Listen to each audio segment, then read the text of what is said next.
Assalamu alaikum. My name is Zamir Hussain. I have recently qualified CC 2020 and have been allocated as Mukhtar Gar. I am here to tell you about the subject General Science and Ability. इस subject में आप 80 से ज़्यादा score ले सकते हैं, but ज़रूरी यह है कि आपकी स्ट्रेटजी अच्छी होनी चाहिए, क्योंकि इस सब्जेक्ट के अंदर आप देखेंगे अगर तो पोर्शन एक जनरल साइंस का है, दूसरा एबिलिटी का।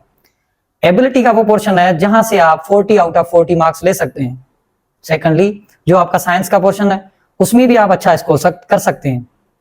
डिपेंड ये करता है कि आपकी पेपर की प्रेजेंटेशन किस तरह की है एंड आप पेपर को मैनेज किस तरह से करते हैं।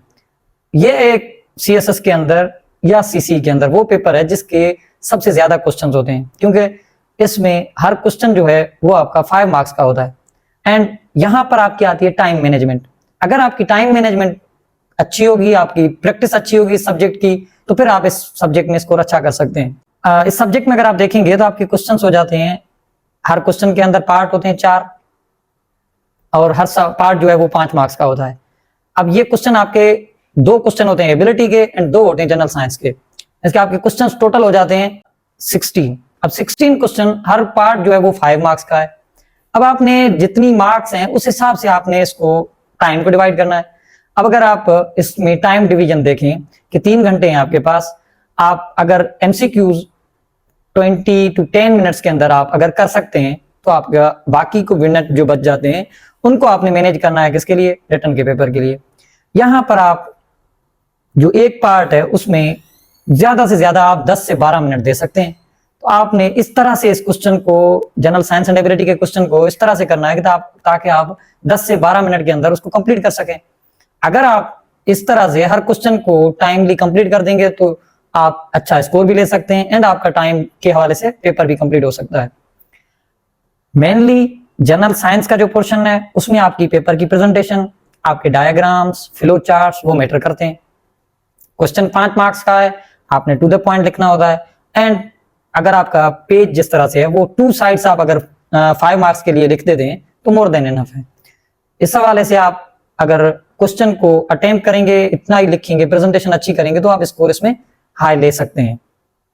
इसके लिए अगर आप प्रैक्टिस करें तो आपको एबिलिटी की प्रैक्टिस अच्छे से करनी होगी, क्योंकि वो आपको 40 आउट ऑफ 40 मार्क्स दे सकते हैं।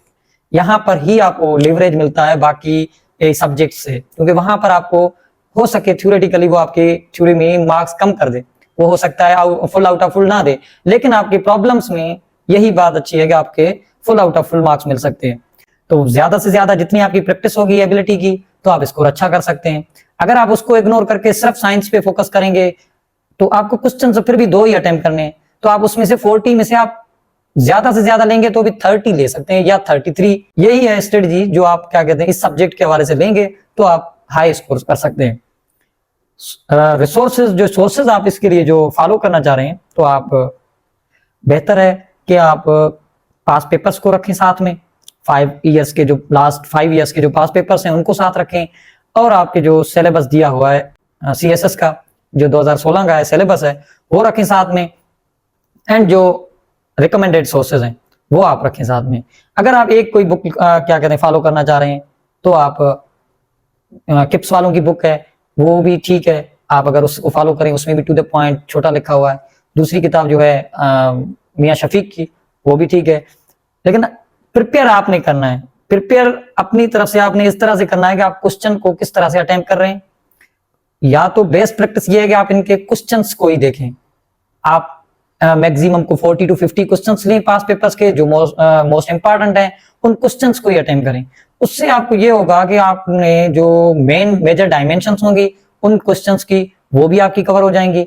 दूसरी बात यह है कि आप उसमें जो टाइम मैनेजमेंट के हवाले से भी देख देंगे। अगर ये टॉपिक आ रहा है तो आपने इसमें मोस्ट इंपॉर्टेंट चीजें हैं वो प्रायोरिटाइज करनी है, तो आप उसमें जो आपने नोट्स वगैरह बना रहे होंगे या क्वेश्चंस अटेम्प्ट में देखेंगे तो आप उसमें भी वही कुछ चीजें जो हैं वो आप प्रायोरिटाइज करेंगे। दूसरी चीज उसमें आप डायग्राम्स भी ऐड करेंगे, डायग्राम्स मोस्ट इंपॉर्टेंट हैं, उनकी आपने प्रैक्टिस भी करनी होगी। यही है स्ट्रेटजी जो आप लेकर हाई स्कोरर इसमें हो सकते हैं। एंड जो मेजर चीज है इनमें लास्ट वो है एमसीक्यूज की। एमसीक्यूज भी 20 मार्क्स के हैं, वो मोस्ट इंपॉर्टेंट है।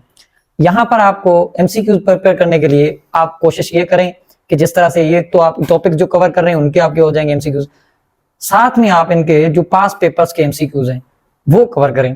अगर आपके 20 to 30 ईयर्स के आप MCQ सॉल्व कर देते हैं तो आपके काफी एक अच्छा जो है मार्जिन आप इसमें MCQs में भी ले सकते हैं। That's all about general science and ability. Thank you.